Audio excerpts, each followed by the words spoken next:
Hello. जय हिंद मेरे प्यारे साथियों। आज हम हिंदी का लेक्चर नंबर 5 पढ़ने जा रहे हैं। साथियों, इससे पहले हम हिंदी के लेक्चर नंबर हम 4 लेक्चर पढ़ चुके हैं, जिसमें ठीक है ये हमारा आज का 5वां लेक्चर है, जिसमें आज हम फिर से हिंदी के अति महत्वपूर्ण 100+ MCQs को क्या करने वाले हैं, हल करने वाले हैं। ठीक है, जो आपके एग्ज़ाम में हॉस्पिटल सहायक के एग्ज़ाम में सहायक होगा। चलिए आइए साथियों, जैसा कि हम अभी तक पढ़ते आए हैं, टेस्ट डिस्कशन लगाने से पहले हम क्या करते हैं, टेस्ट डिस्कशन करने से पहले हम उस टॉपिक का एक बार ब्रीफ जानकारी ले लेते हैं, एक बार देख लेते हैं। ठीक है, एक बार रिकॉल कर लेते हैं साथियों। तो ये आज का हमारा जो टॉपिक है, इसमें हम सूर्यकांत निराला सूर्यकांत निराला जी के बारे में पढ़ेंगे। ठीक है साथियों, तो देखिए अभी मैं बेसिक चीज़ें बता दे रहा हूँ जो ज़्यादा ज़रूरी है।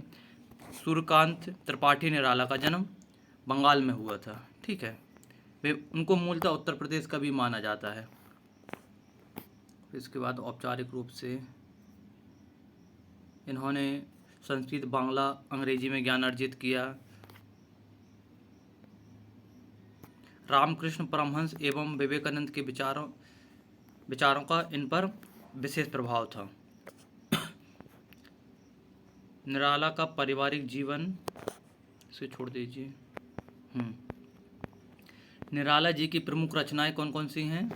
इनकी प्रमुख काव्य रचनाएं अनामिका, परिमल है, गीतिका है, कुकुरमुता और नए पत्ते। इन्होंने देखो काव्य रचना के साथ साथ उपन्यास, कहानी, आलोचना एवं निबंध लेखन में भी कार्य किया। ठीक है, निराला रचनावली के कितने खंड हैं? 8। ठीक है, फिर इसी के बाद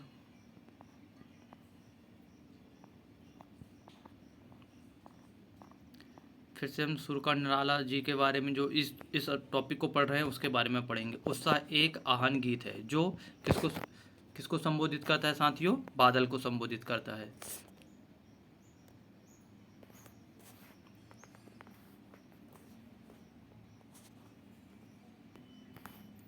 चलिए साथियों, अब हम इस टॉपिक से संबंधित जो MCQs लगाएंगे उसके बारे में जानकारी दी है। ठीक है, बादल निराला का प्रिय विषय है।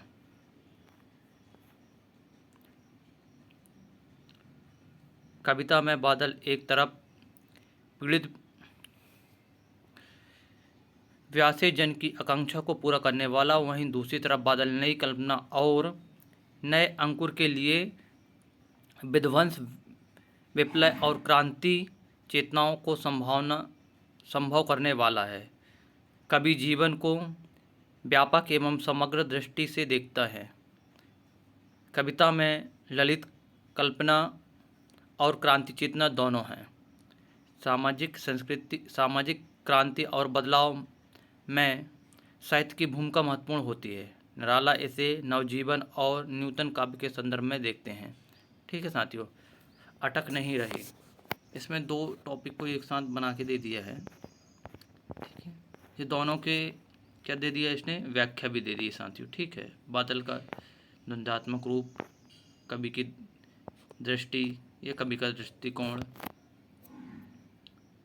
फाल्गुन की ललिता। ठीक है साथियों, एक बार इसे रीड कर लेना, फिर इसके बाद हम क्या MCQs लगाएंगे। साथियों देखो, मेरा उद्देश्य रहता है कि आप एक बार MCQs के साथ साथ क्या करो, टॉपिक भी आपका पूरा रिकॉल हो जाए। इस वजह से मैं एक पेज डाल लेता हूँ कि चलो एक बार यहाँ से आपने पढ़ तो लिया है, पर एक बार और क्या हो जाएगा, टॉपिक रिकॉल हो जाएगा। इसी वजह से मैं इसका डिस्कशन नहीं करता हूँ, डायरेक्ट आपको पिक दे देता हूँ, तो आप वीडियो रोक के और अपने हिसाब से जल्दी से देख सकते हो। ये इनका पहला अंश रहा उत्साह, जो उत्साह की व्याख्या हो गई, और जो दूसरा अंश है अटक नहीं रही।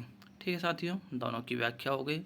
इसके बाद जिसके शब्द संपदा देखो साथियों, टॉपिक अकेले से नहीं, शब्द संपदा से भी क्वेश्चन बनेंगे, ग्रामर से रिलेटेड। इस वजह से हमें ये जानना भी बहुत ज़रूरी है। ठीक है, ये आपकी शब्द संपदा हो गई, ये मोटिवेशन सॉन्ग हो गया, मोटिवेशन हो गया आपके लिए। और ये रहा आज का हमारा टॉपिक, क्षितिज का पांचवा अध्याय। ठीक है साथियों, कविता है उत्साह तथा अटक नहीं रही। ठीक है, इसमें 80 क्वेश्चन हैं हमारे MCQs, और इसके बाद हमारे 20 क्या हैं, प्रैक्टिस क्वेश्चन हैं। चलिए फिर स्टार्ट करते हैं। सूर्यकांत त्रिपाठी निराला का जन्म किस वर्ष हुआ था? आंसर दीजिए। 1896, 1899, 1901 या 1887। तो इसका आंसर होगा ऑप्शन नंबर बी, 1899।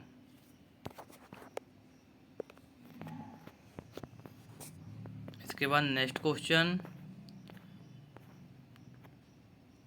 निराला का जन्म स्थान कौन सा है? अब हमें क्या बताना है, निराला का जन्म स्थान। निराला का जन्म स्थान कौन सा है? इसका आंसर हो जाएगा ऑप्शन नंबर सी, महिषादल। ठीक है साथियों, इसके बाद नेक्स्ट क्वेश्चन, निराला मूलतः किस स्थान के निवासी थे? यह रहे आपके सामने option A Prayagraj, Garhakola, option C Kanpur, और ऑप्शन डी चित्रकूट। आंसर दीजिए।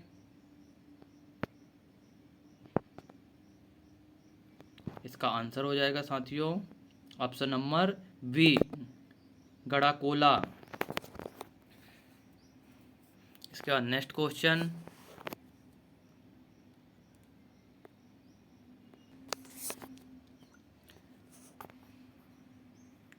निराला की शिक्षा कितनी कक्षा तक हुई?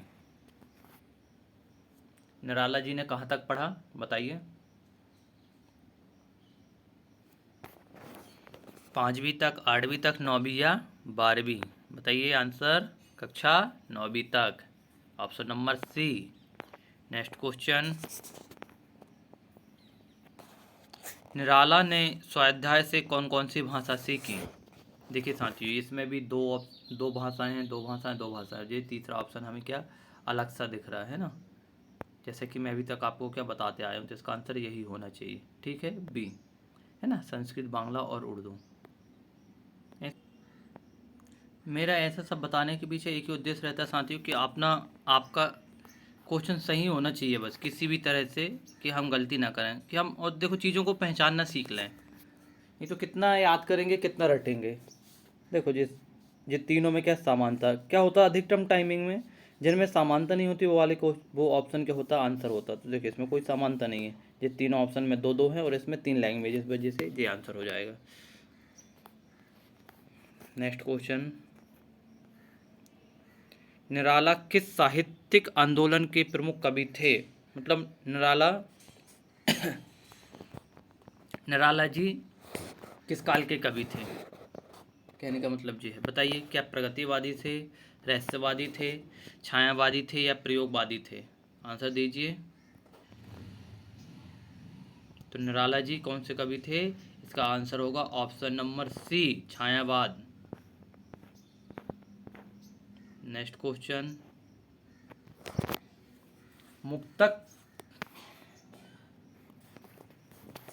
मुक्तक छंद का प्रयोग सबसे पहले किसने किया? मुक्तक छंद का प्रयोग सबसे पहले किसने किया, बताइए। मैथिली शरण, निराला प्रसाद या दिनकर? का आंसर होगा ऑप्शन नंबर बी, निराला। नेक्स्ट क्वेश्चन, अनामिका किसकी रचना है?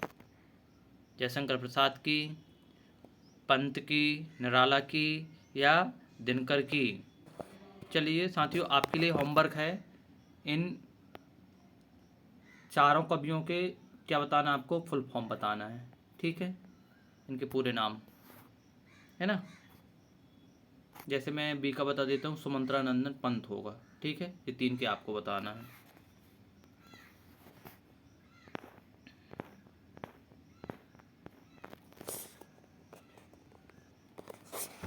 परिमल क्या है? आंसर दीजिए। एक उपन्यास है, कहानी संग्रह है, काव्य संग्रह है या नाटक है? क्या है साथियों, बताइए। तो परिमल क्या है? इसका आंसर होगा ऑप्शन नंबर सी, काव्य संग्रह। नेक्स्ट क्वेश्चन ये रहा आपकी स्क्रीन में। निराला जी का निधन कब हुआ? आंसर दीजिए। ऑप्शन ए 1950, बी 1955, सी 1961 या डी 70। तो आंसर होगा इसका option number C 1961। Next question साथियों, उत्साह उत्साह कविता किससे संबोधित है? किसे संबोधित है बताइए। किसान को है, बादल को है, सैनिक को है या पक्षी को? आंसर दीजिए साथियों। तो ये किसे हो जाएगी? ऑप्शन नंबर बी, बादल। घोर घोर घेर घेर घोर गणन में कौन सा अलंकार है? बताइए साथियों। उपमा अलंकार, अनुप्रास, रूपक या यमक अलंकार? आंसर दीजिए।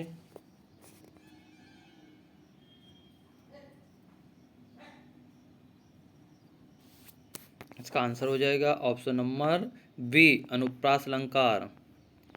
क्वेश्चन नंबर 13, उत्साह कविता में बादल किसका प्रतीक है? क्रांति चेतना का, प्रेम का, करुणा का या विरह का? इसका आंसर होगा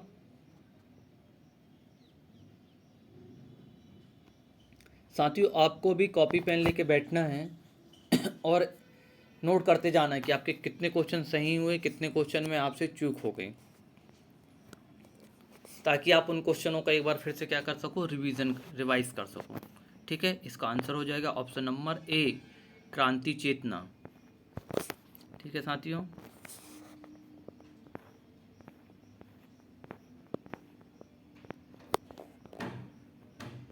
ये रहा नेक्स्ट क्वेश्चन आपके सामने। कविता में पीड़ित जन की आकांक्षा कौन पूरी करता है? सूर्य, वायु, बादल या नदी? आंसर दीजिए।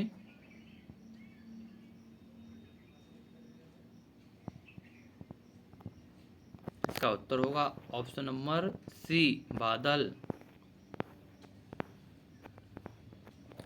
15वां क्वेश्चन,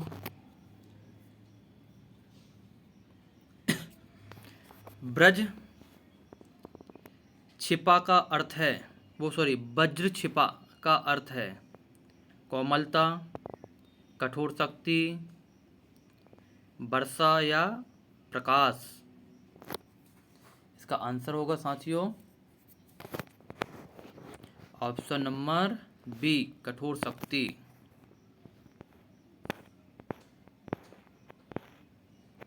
नेक्स्ट क्वेश्चन, नवजीवन शब्द किस भावना को व्यक्त करता है? निराशा को, क्रांति को, आलस्य को या भय को? इसका आंसर होगा ऑप्शन नंबर बी, क्रांति को। नेक्स्ट क्वेश्चन, चलो, उन्मन शब्द का अर्थ है, क्या हो जाएगा? बेचैन। ठीक है साथियों। नेक्स्ट क्वेश्चन, विकल विकल में कौन सा भाव है? हास्य, करुण, क्रोध या उत्साह? तो इसका आंसर हो जाएगा ऑप्शन नंबर बी, करुण। नेक्स्ट क्वेश्चन, तप्त धारा का अर्थ है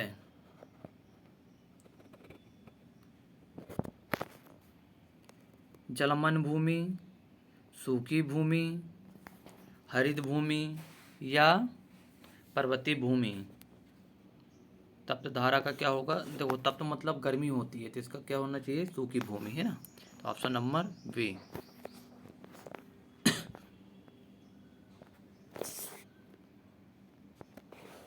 नेक्स्ट क्वेश्चन नंबर 20। जल से फिर शीतल कर दो मैं कवि की क्या कामना है? युद्ध का, विनाश, शांति एवं राहत, और चौथा पराजय। तो इसका आंसर होगा ऑप्शन नंबर सी, शांति और क्या हो जाएगा? राहत। नेक्स्ट क्वेश्चन साथियों आपके सामने जे रहा क्वेश्चन नंबर 21। धाराधर का अर्थ है? आंसर दीजिए।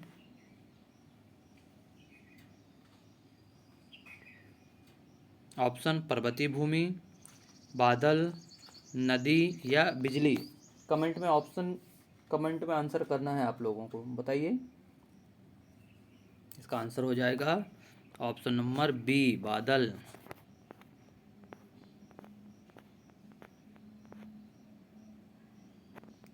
Question number 22। बादल गरजों में कौन सा रस प्रमुख है? ये बादल गरजों में कौन सा रस है, बताइए। वीर, रौद्र, श्रृंगार या भयानक। इसका आंसर हो जाएगा ऑप्शन नंबर ए, वीररस।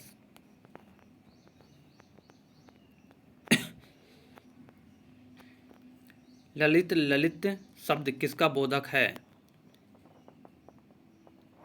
क्रूरता का, सुंदरता का, क्रोध का या भय का। इसका आंसर होगा ऑप्शन नंबर बी, सुंदरता का।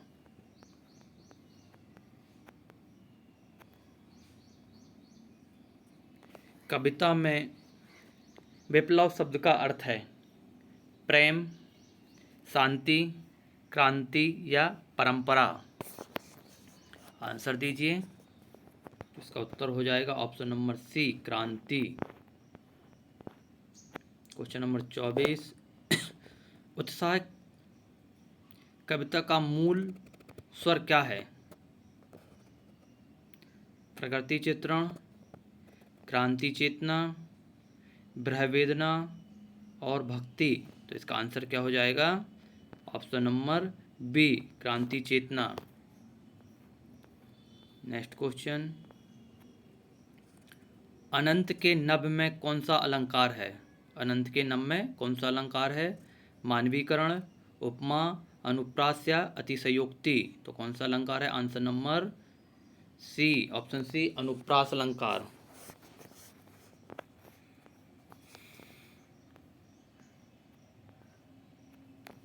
कविता में पीड़ित व्यथित जन कौन है? अमीर वर्ग, मजदूर या शोषित वर्ग, सैनिक या व्यापारी। तो इसका आंसर हो जाएगा ऑप्शन नंबर बी, मजदूर या शोषित वर्ग। Question number 28। उत्साह कविता किस प्रकार की कविता है? वर्णनात्मक, गीतात्मक, आत्मकथात्मक या व्यंग्यात्मक। तो इसका आंसर हो जाएगा ऑप्शन नंबर बी, गीतात्मक। Next question. तृप्त धारा किस समस्या का संकेत है? अकाल का, युद्ध का, गरीबी का या प्रदूषण का। आंसर दीजिए। तो इसका आंसर हो जाएगा ऑप्शन नंबर ए, अकाल का।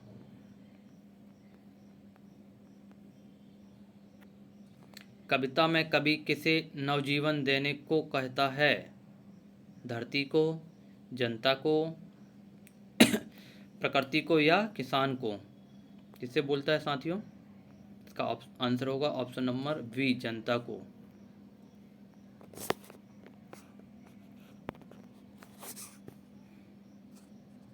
अटक नहीं रही कविता किस ऋतु पर आधारित है? आंसर दीजिए। वर्षा, शीत, फागुन या ग्रीष्म। इसका आंसर हो जाएगा ऑप्शन नंबर सी, फागुन। क्वेश्चन नंबर 32, उड़ता उड़ता फिरता है मैं कौन सा भाव है? उल्लास, करुणा, भय या शोक? तो इसका आंसर हो जाएगा साथियों ऑप्शन नंबर ए। किसका?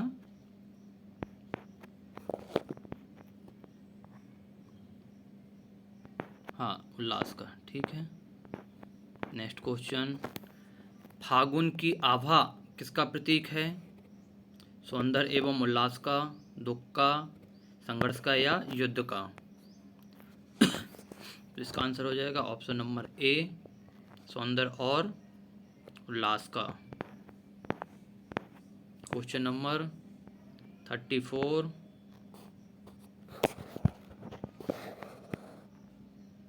कभी सांस लेते हैं मैं कभी किसे संबोधित करता है? कभी सांस लेते हो मैं कभी किसे संबोधित कर रहा है? मित्र को से, प्रकृति से, प्रेम से या फागुन से?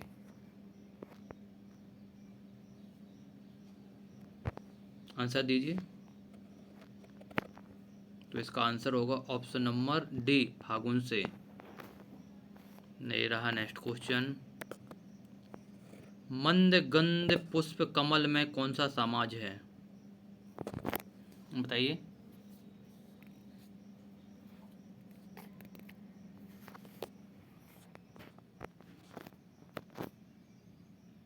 तो इसका आंसर हो जाएगा ऑप्शन नंबर ए, द्वंद्व समाज। पटक नहीं रही का अर्थ है भर नहीं रही, समाप्त नहीं हो रही, छिप नहीं रही, समा नहीं रही। इसका आंसर हो जाएगा ऑप्शन नंबर डी, समा नहीं रही। ठीक है साथियों। इसके बाद नेक्स्ट क्वेश्चन,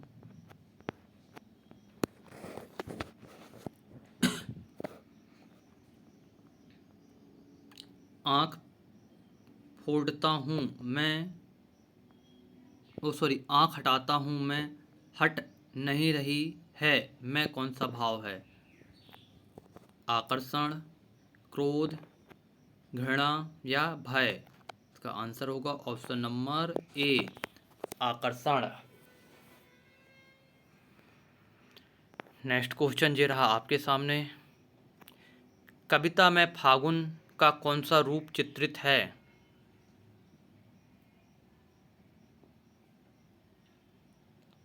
भयावह, उल्लासपूर्ण, दुखद या वीरतापूर्ण? इसका आंसर होगा ऑप्शन नंबर बी, उल्लासपूर्ण। आभा शब्द का अर्थ है अहंकार, प्रकाश, छाया या ध्वनि? आंसर दीजिए, क्या होगा इसका? ऑप्शन नंबर बी, प्रकाश।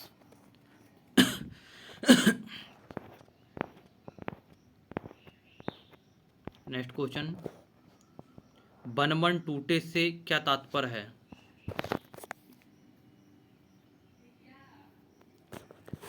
पेड़ों को काटना, बंधनों का टूटना, वर्षा होना, युद्ध होना? तो इसका आंसर हो जाएगा ऑप्शन नंबर बी, बंधनों का टूटना। नेक्स्ट क्वेश्चन साथियों, ये रहा आपके सामने,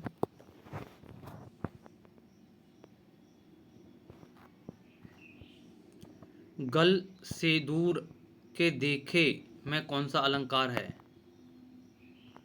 गल सिंदूर के देखे में कौन सा अलंकार है? रूपक, उपमा, अनुप्रास या मानवीकरण? तो इसका आंसर होगा ऑप्शन नंबर बी, रूपक अलंकार।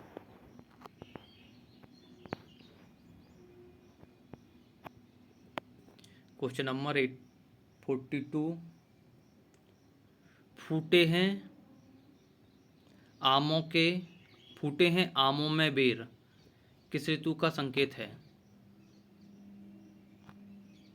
वर्षा, बसंत, शीत या ग्रीष्म? इसका आंसर होगा साथियों ऑप्शन नंबर बी, बसंत। ठीक है, नेक्स्ट क्वेश्चन,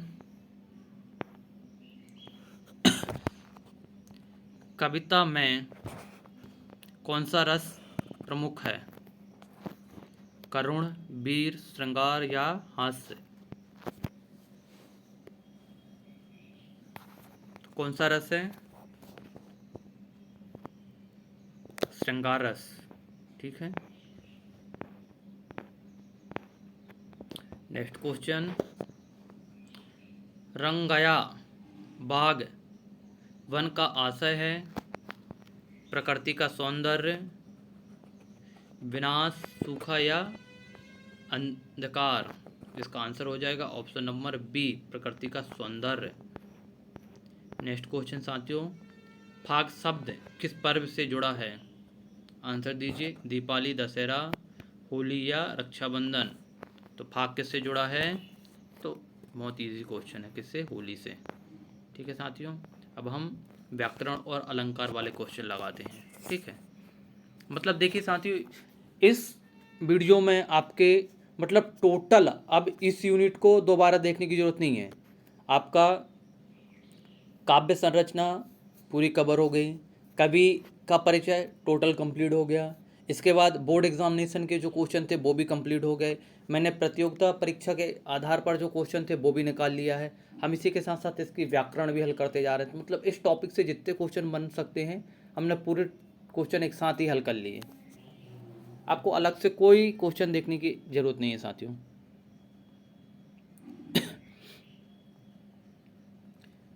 घेर घेर घोर गगन में कौन सा अलंकार है? यमक है, अनुप्रास है, उपमा है या रूपक है?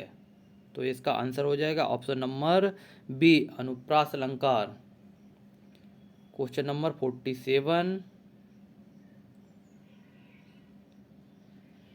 बादल गरजों में कौन सा अलंकार है? मानवीकरण, उपमा, श्लेष या उपेक्षा?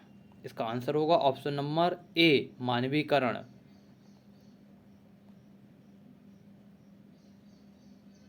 विकल विकल कौन सा शब्द है?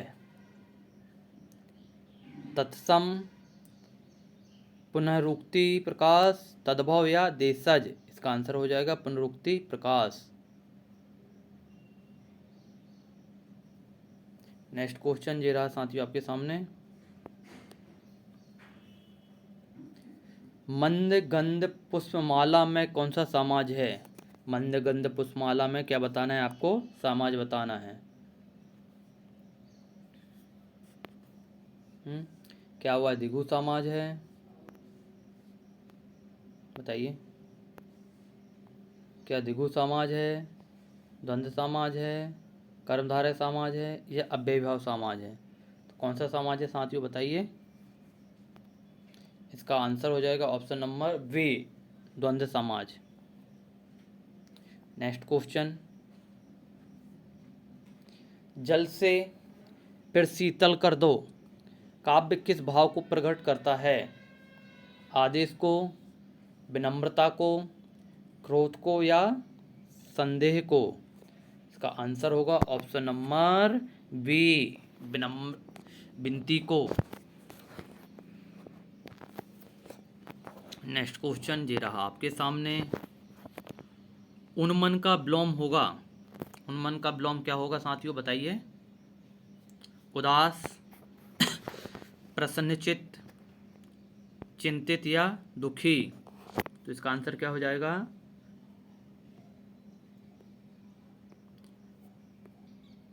इसका आंसर हो जाएगा साथियों ऑप्शन नंबर बी, प्रसन्नचित्त। नेक्स्ट क्वेश्चन, आभा का परिचय पर्यायवाची कौन सा है? आभा का पर्यायवाची है छाया, प्रभा, धूल या ध्वनि? तो इसका आंसर होगा ऑप्शन नंबर बी, प्रभा। ठीक है साथियों, फिर इसके बाद शोभाश्री का सही अर्थ है दुख, सौंदर्य, दुख है, सौंदर्य है, भय है या क्रोध? तो इसका आंसर होगा ऑप्शन नंबर बी, सौंदर्य। नेक्स्ट क्वेश्चन, तप्त का विलोम होगा।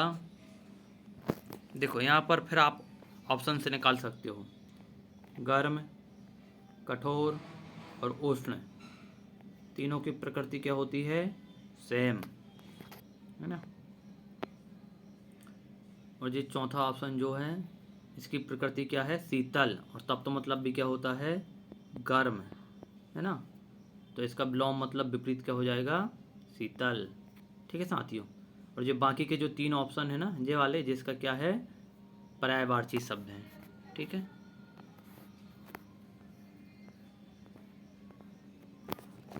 सकल का अर्थ है थोड़ा, सब, कोई नहीं, विशाल। इसका आंसर होगा ऑप्शन नंबर बी, सब। नेक्स्ट क्वेश्चन,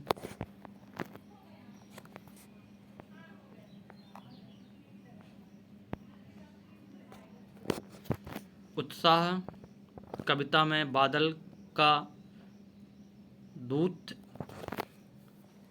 रूप धूर्त रूप क्या है? विनाश एवं सृजन, प्रेम एवं घृणा, युद्ध और शांति, दुख और सुख। इसका आंसर होगा ऑप्शन नंबर ए, विनाश और सृजन। निराला के काव्य की प्रमुख विशेषता क्या है?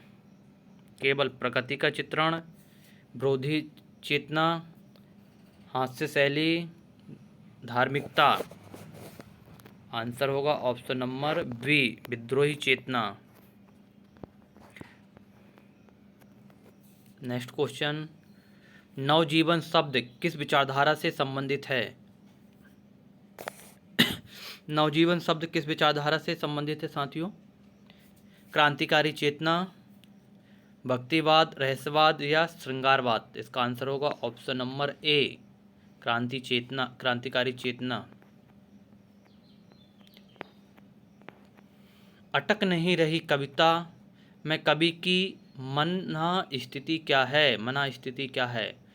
शोकपूर्ण, उल्लासपूर्ण, भयभीत या क्रोधित। तो इसका आंसर होगा ऑप्शन नंबर बी, उल्लासपूर्ण। ठीक है साथियों। नेक्स्ट क्वेश्चन,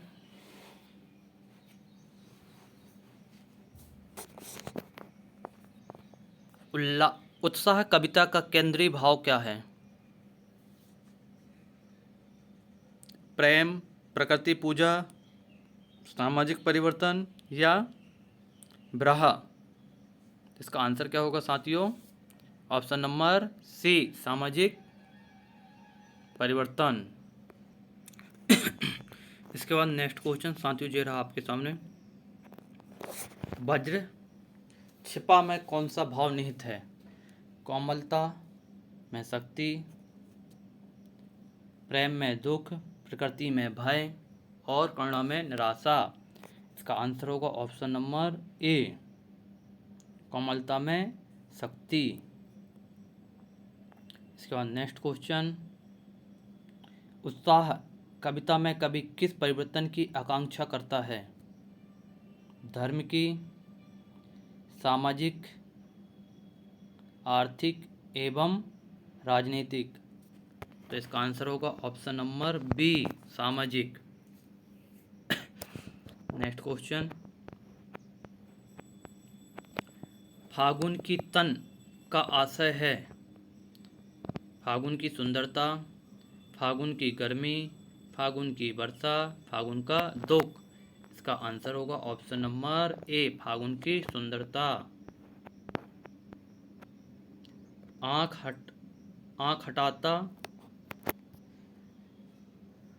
हूँ तो हट नहीं रही, आँख हटाता हूँ तो हट नहीं रही पंक्ति में कौन सा भाव है? विरक्ति का, आकर्षण का, भय का या शोक का। आंसर होगा ऑप्शन नंबर बी, आकर्षण का। इसके बाद नेक्स्ट क्वेश्चन, उत्साह कविता किस प्रकार के गीत की श्रेणी में आती है? शोकगीत, राष्ट्रगीत, आह्वान गीत या भजन। इसका आंसर होगा ऑप्शन नंबर सी, आह्वान गीत।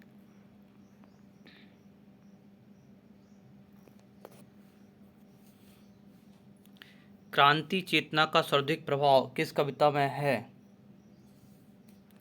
अटक नहीं रही, उत्साह, दोनों या किसी में नहीं।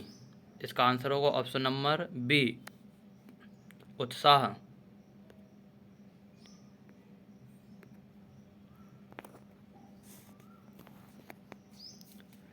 फागुन भारतीय संस्कृति में किसका प्रतीक है? विनाश का, उत्सव व उमंग का, युद्ध का या तपस्या का। तो इसका आंसर होगा ऑप्शन नंबर वी, उत्साह एवं उमंग का। नेक्स्ट क्वेश्चन,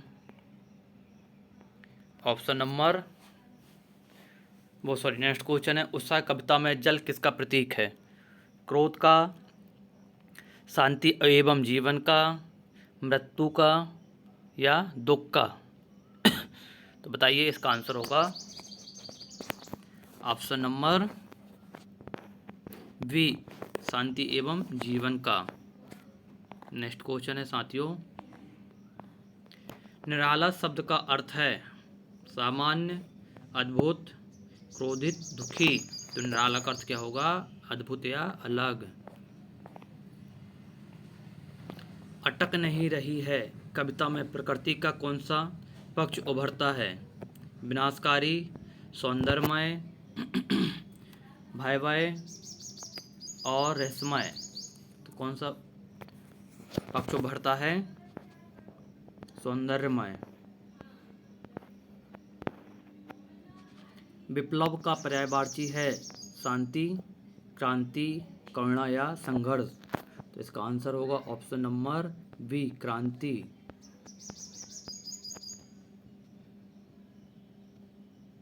उत्साह कविता में बादल का गरजना किसका प्रतीक है? क्रांति का आवाहन।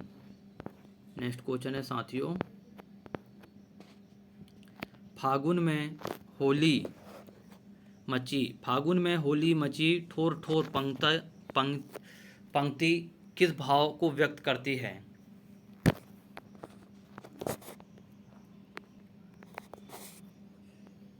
राष्ट्रीयता को, आनंद को,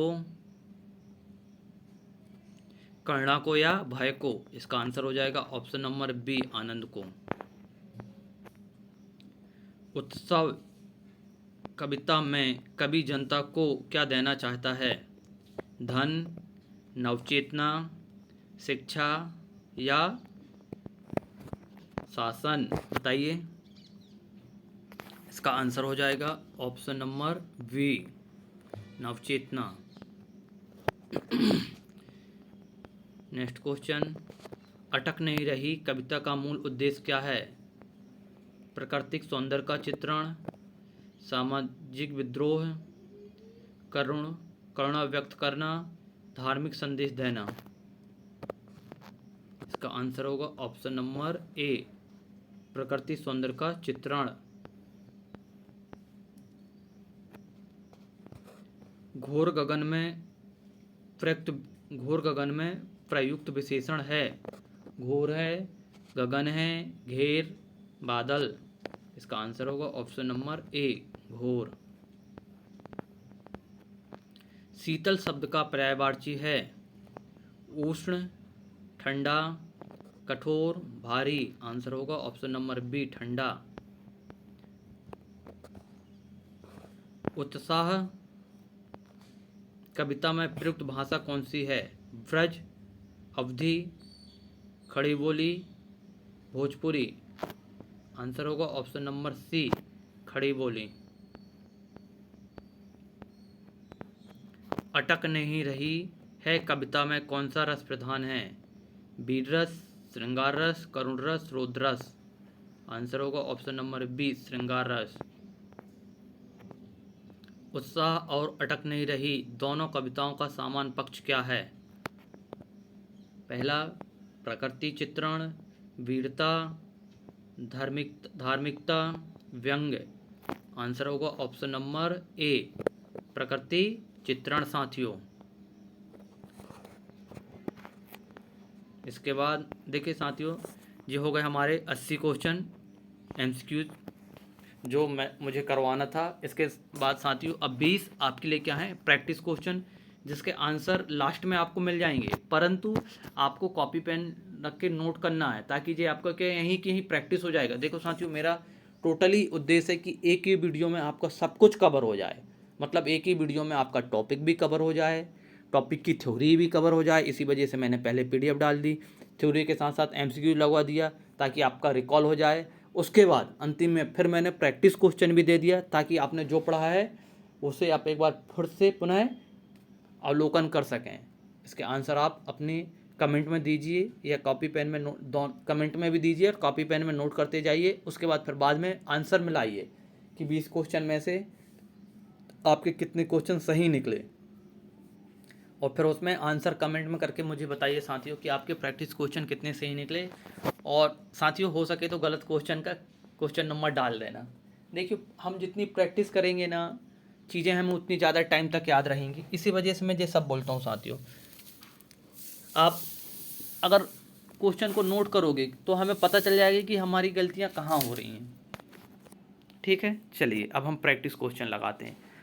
मैं इसको सिर्फ क्वेश्चन पढ़ूंगा और थोड़ा सा टाइम दूंगा, ऑप्शन देख के आप आंसर नोट करते जाना या कमेंट में करते जाना। ठीक है, चलिए। उत्साह कविता में धाराधर किसे कहा गया?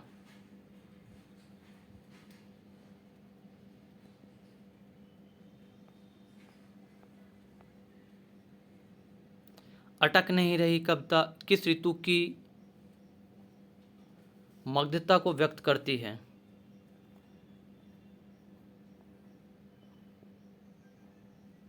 निराला की कौन सी रचना काव्य संग्रह नहीं है?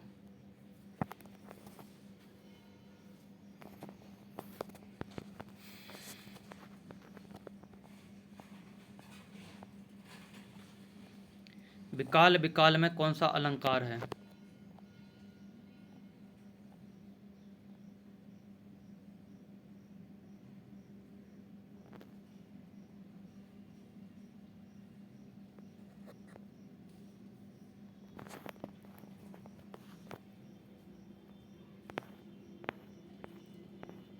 विकाल विकाल में, चलो रिपीट हो गया जो क्वेश्चन।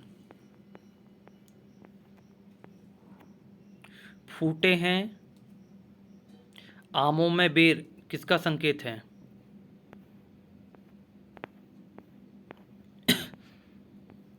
तप्त धारा का विलोम शब्द क्या होगा? विपरीतार्थी। ठीक है, धरा, तप्त धरा, तप्त मतलब गर्म, धरा मतलब भूमि।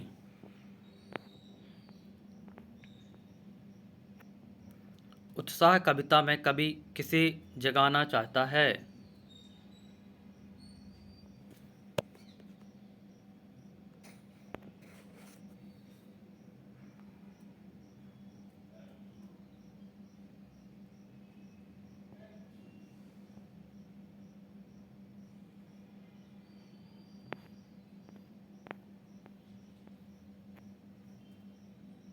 फागुन का संबंध किस भारतीय पर्व से है?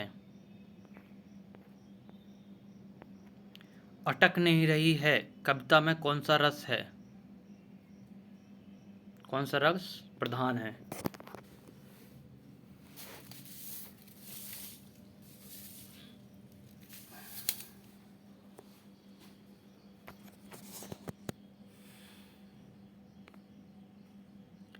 विप्लव शब्द का अर्थ है?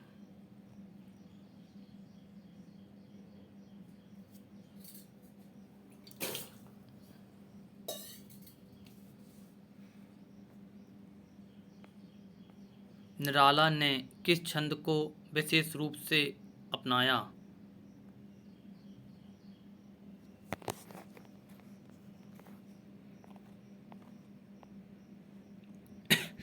जल फिर से शीतल कर दो में कवि क्या चाहता है?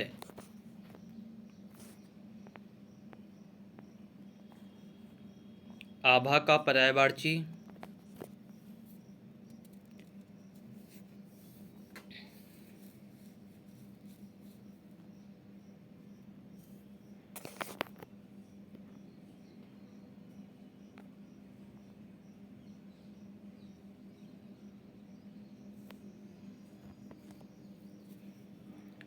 घेरे घेरे घोर गगन में कौन सा अलंकार है?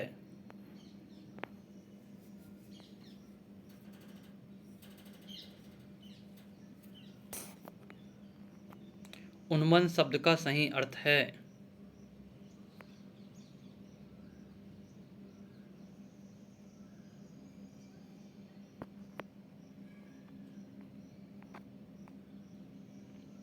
अटक नहीं रही है कविता में कवि किसे किससे प्रभावित है?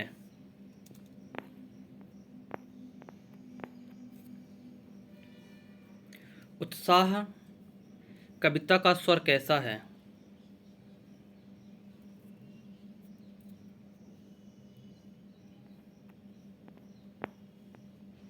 सकल शब्द का अर्थ है?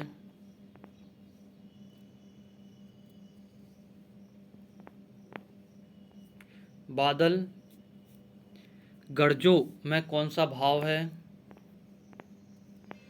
इसके बाद अंतिम क्वेश्चन, अटक नहीं रही है कविता में कवि ने किसका सौंदर्य चित्रण किया है? साथियों, इस प्रकार से आपके 100 क्वेश्चन कंप्लीट होते हैं। देखिए साथियों, मैंने 46-47 मिनट में पूरे आपके 100 क्वेश्चन विथ टॉपिक का डिस्कशन जो स्टार्टिंग में हमने किए थे वह सहित कंप्लीट करा दिया। मतलब एक क्वेश्चन हमारा 30 सेकंड से भी कम में गया है। चाहता तो मैं भी ज़्यादा समय ले सकता था, पर कि आप कम समय में अधिक रिवीजन कर सको करके मैंने जल्दी जल्दी करा दिया। ठीक है साथियों, क्योंकि एमसीक्यूज क्या है, पढ़ना है, रीड करना है, आंसर देना है। ठीक है साथियों, इसके बाद जो आपके लिए डेली बूस्ट, अभी तो इसके आंसर रह गए। देखिए ये अंतिम में आपके लिए 20 क्वेश्चन के आंसर सीट, ठीक है, मिला लीजिए। और जो भी क्वेश्चन गलत निकलता है, अगर आपका स्कोर 16 क्वेश्चन से ऊपर है तो अच्छे लेवल पे हैं, एक बार थोड़ा सा रिवीजन कर लीजिए। पर अगर 16 से नीचे है साथियों तो एक बार सोचने की बात है कि आपको टॉपिक को और ज़्यादा अच्छे से तैयार करना है।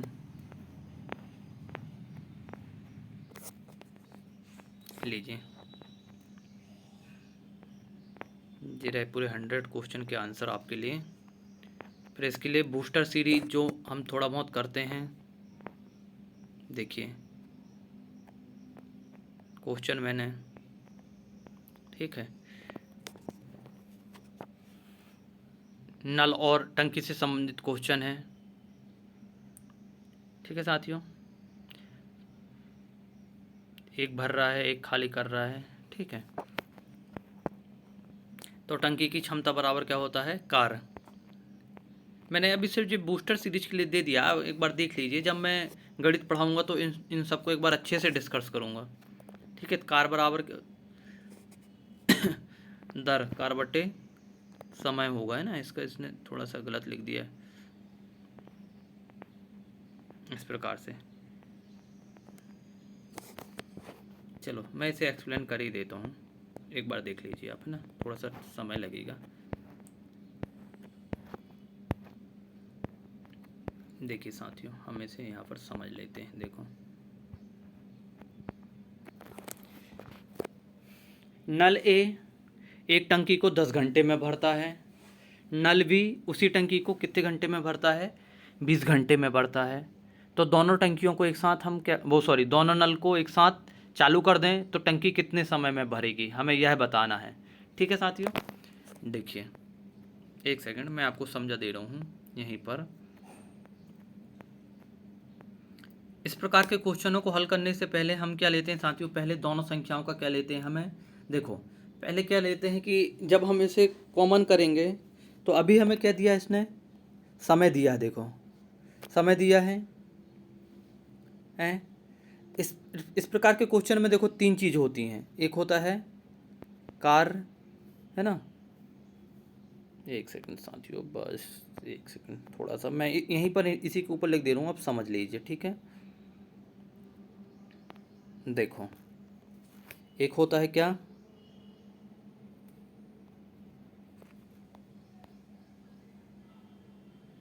क्या दब गया, ठीक है, एक सेकंड, बस मैं यहीं पर समझ दे रहा हूँ आपको। इस प्रकार के क्वेश्चन में एक होता है क्या, कार, दूसरा होता है समय, और तीसरा होता है दर। अब याद रखना साथियों, इस प्रकार के क्वेश्चन में हमें कभी दो चीज़ दे देती है तो तीसरी ज्ञात करनी पड़ती है, और कभी एक देता है तो हमें दो चीज़ें ज्ञात करनी पड़ती हैं। देखो, अब यहाँ पर हमें इसने, देखो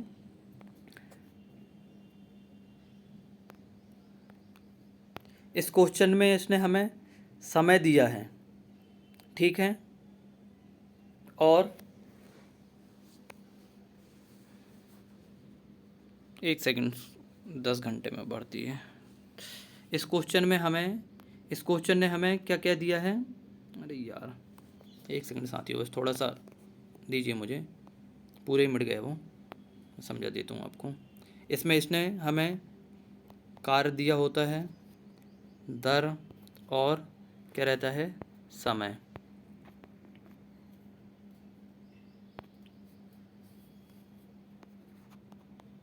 कार, दर, और क्या होता है, समय, है ना।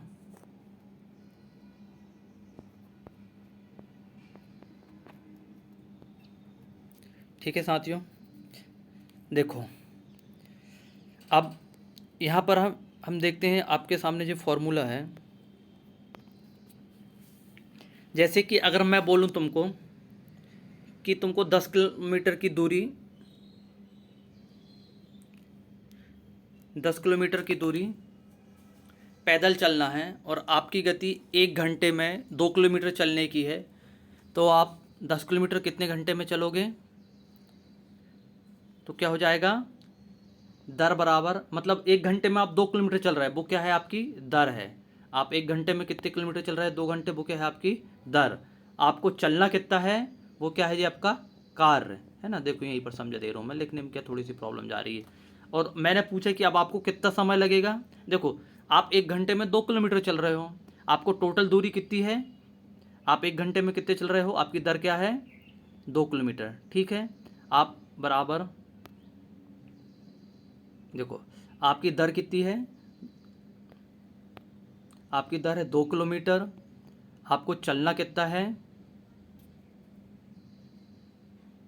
10 किलोमीटर, ठीक है, बटे समय हमें क्या करना है, ज्ञात करना है। अब देखो जब हम इसका पक्षांतर कर देंगे तो जो आगे क्या हो जाएगा, फिर यहाँ पर, यहीं पर देखो x बराबर 10/2, तो 2 एकम 2, 2 पंचे 10, ऐसे 5 निकल जाएगा। ठीक इसी प्रकार से करते हैं। अब देखो ये तो एक क्वेश्चन था, मतलब हमें एक संख्या दी थी, पर अब यहाँ पर हमें इसने दो दे दिया।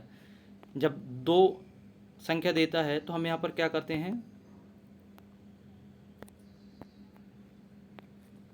अब देखिए, मतलब एक तो टंकी समान है, मतलब दोनों टंकियाँ कैसी हैं, समान हैं, तो हम मान लेते हैं टंकी कितनी है, 1 है, ठीक है।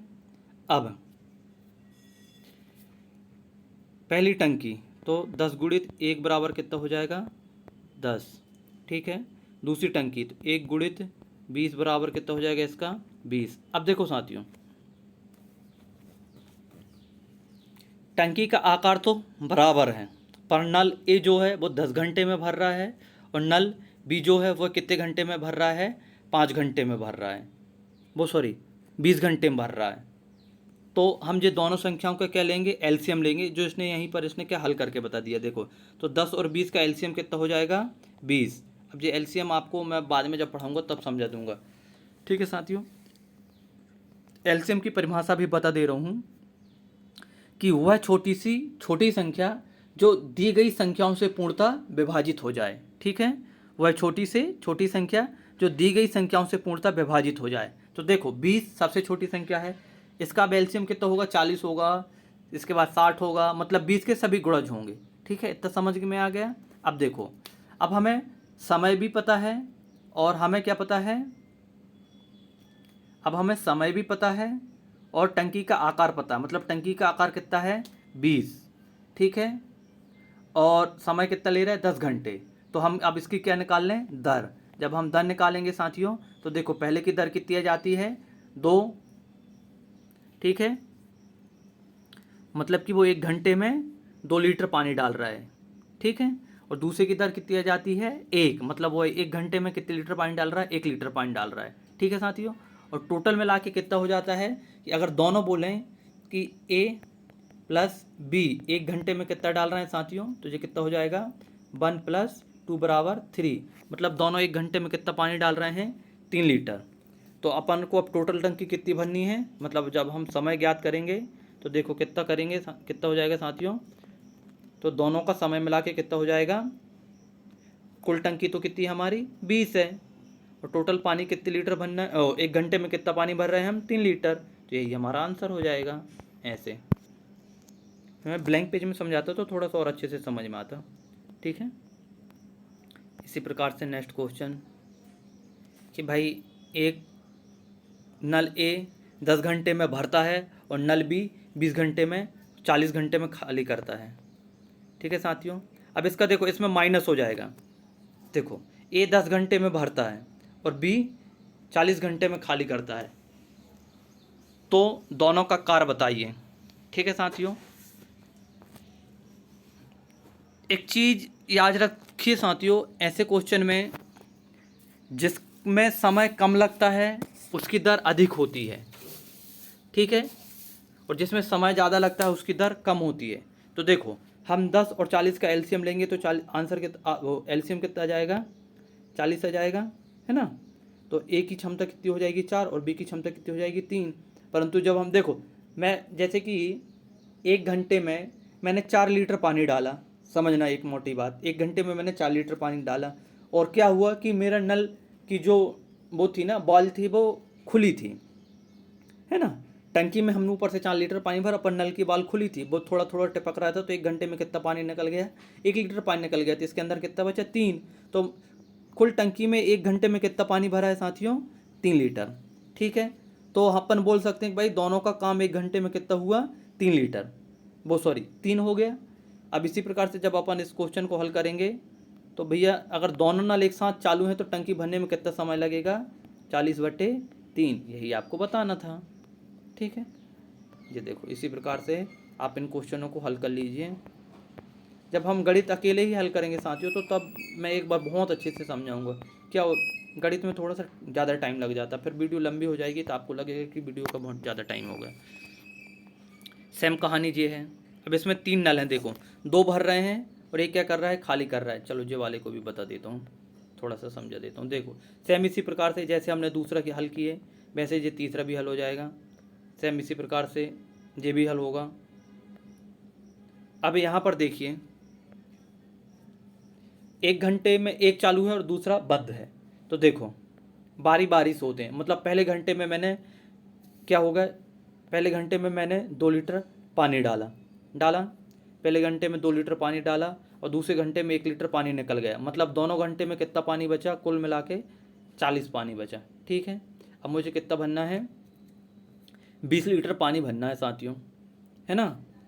तो यहाँ देखो मुझे 19 लीटर भरने में तो दोनों बार प्रक्रिया क्या होगी दोहराई जाएगी, है ना। मुझे 19 लीटर भरने में तो दोनों बार प्रक्रिया क्या होगी दोहराई जाएगी। एक सेकंड रुको,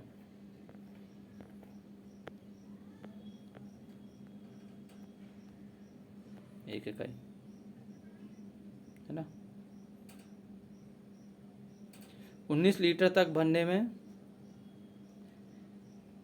प्रक्रिया दोहराई जाएगी और 20वीं बार में तो वो ऑलरेडी कंप्लीट भर जाएगा, जिसका आंसर कितना हो जाएगा 20, है ना। कितने चक्कर लगेंगे, कुल कितना समय लगेगा, 2 घंटे में 1 कार होगा।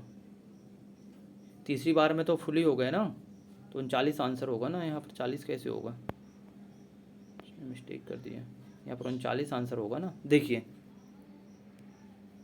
1 लीटर भरने में उसे 2 घंटा लग रहा है, तो 19 लीटर भरने में उसे 19 लीटर भरने में उसे कितना लग जाएगा, 38 लीटर भर जाएगा। अब टंकी खाली कितनी रह गई भाई, 1 ही लीटर रह गई। अब मैं जो फर्स्ट टाइमिंग में ही ओपन करूँगा उसमें ही टंकी भर जाएगी ना, हैं। सेकेंड टाइम का तो 1 सेकेंड और, 1 लीटर फिर क्या होगी, खाली होगी, बारी बारी से खोली जाती है। कुल समय कितना लगेगा टंकी भरने में, है ना, 19 1 40 राउंड। हाँ 40 राउंड कंप्लीट हो जाएगा, क्योंकि 1 लीटर खाली भी करना तो 40 ही आंसर हो जाएगा इसका। ठीक है, 40 हो जाएगा इसका। थोड़ा सा हो जाता साथी, इस प्रकार से देख लीजिए, सेम ऐसे ही हो जाएगा इसका। देखो ये दोनों प्लस हो जाएंगे और जो तीसरा वाला क्या हो जाएगा, माइनस हो जाएगा, तीनों का एलसीएम हो जाएगा, है ना। फिर इसी प्रकार से थोड़ा सा जो टफ टॉपिक पड़ता है ये वाला जो रहता है ना, नल टंकी वाला, तो थोड़ा सा बारीकी से समझ लीजिए। मैं जब खुद से पढ़ाऊँगा, जब हम इसे स्पेशली गणित पढ़ेंगे तब और आसान इसे समझाऊँगा। ठीक है, ये प्रतिशत है ना।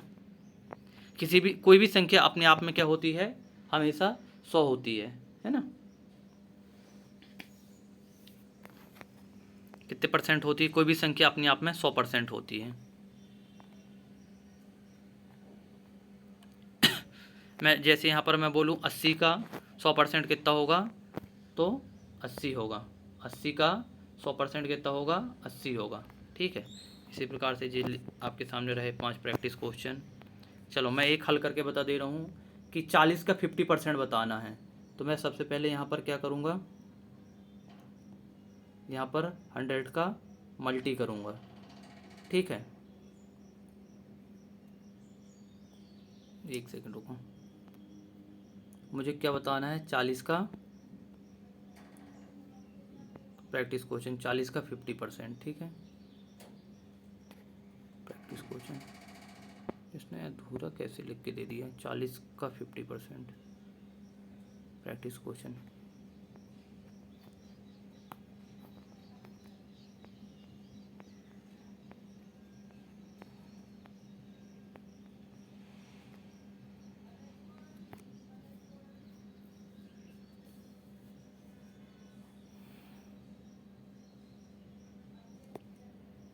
सॉरी साथियों, जो क्वेश्चन इसने प्रिंट करने में थोड़ा सा गलत कर दिया है। इन क्वेश्चन को आप जमा के लिख लेना, मैं एक लिख दे रहा हूँ, सेम 5 क्वेश्चन आप में से कर लेना। क्या हो जाएगा, देखो मैं सही कर दे रहा हूँ इसे, 40 का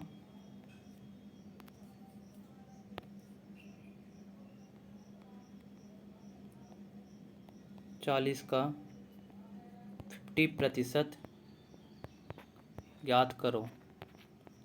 पूरे क्वेश्चन आप ऐसे ही हल कर लीजिए, ये 40 की जगह 25 कर लेना, तो 25 का तो 100% 25 ही हो जाएगा। 60 का 80% ज्ञात करो, 90 का 120% ज्ञात करो, 18 का 20% ज्ञात करो, ऐसा कर लेना साथियों। ठीक है, अब क्वेश्चन सही हो गए, तो प्रिंटिंग मिस्टेक है। इसी प्रकार से औसत वाले क्वेश्चन देख लीजिए। औसत मतलब क्या होता है, मध्य मध्य, मतलब सबको बराबर बराबर देना। जैसे 2 भाई बहन है ना, या 3 भाई बहन हैं, बड़े भैया को पापा ने 100 रुपये दे दिए, ठीक है, और जो बीच वाली सिस्टर थी उसको पापा ने कितने रुपए दे दिए, 150 रुपये दे दिए। ठीक है, और जो सबसे छोटा भाई था उसे कितने रुपए दे दिए, तो छोटा सा बच्चा करके 50 रुपये दे दिए। तो देखो तीनों में अंतर समझ में आया, परंतु जब तीनों भाई बहन आपस में मिले और उन्होंने क्या किया, अपने पैसे को पूरा मिला लिए। ठीक है, तो देखो एक को 100 रुपये मिले थे, एक को 150 मिले थे, एक को 50 मिले थे, टोटल कितने हो गए, 300 रुपये हो गए। फिर तीनों ने बराबर बराबर बांटे, तो कितना हो गया, एक बच्चे को कितने कितने आए, 100 रुपये। ठीक है साथियों, ठीक इसी प्रकार से देखो 2 4 6 बराबर कितना हो गया, 12। संख्या कितनी है, 3 है, 3 व्यक्ति, तो 12/3 बराबर 4, ऐसे। ठीक है साथियों, फिर इसी प्रकार से यहाँ पर गति का क्वेश्चन है, फिर दूरी का क्वेश्चन है। ये रहा, गणित मेरा फेवरेट सब्जेक्ट है, आसानी से इस तरीके से बच्चों को याद हो जाता है। लीजिए साथियों, अगर मेरा प्रयास और मेरे जिस तरीके से मैं हिंदी में टॉपिक, सबसे पहले टॉपिक का डिस्कशन दे रहा हूँ, उसके बाद एमसीक्यू लगवा रहा हूँ, फिर प्रैक्टिस सेशन करवा रहा हूँ, उसके बाद फिर गणित के या अदर सब्जेक्ट के कुछ छोटे छोटे टॉपिक ऐड करते जा रहा हूँ, ताकि आपका एग्जाम पूरा तैयारी होती जाए।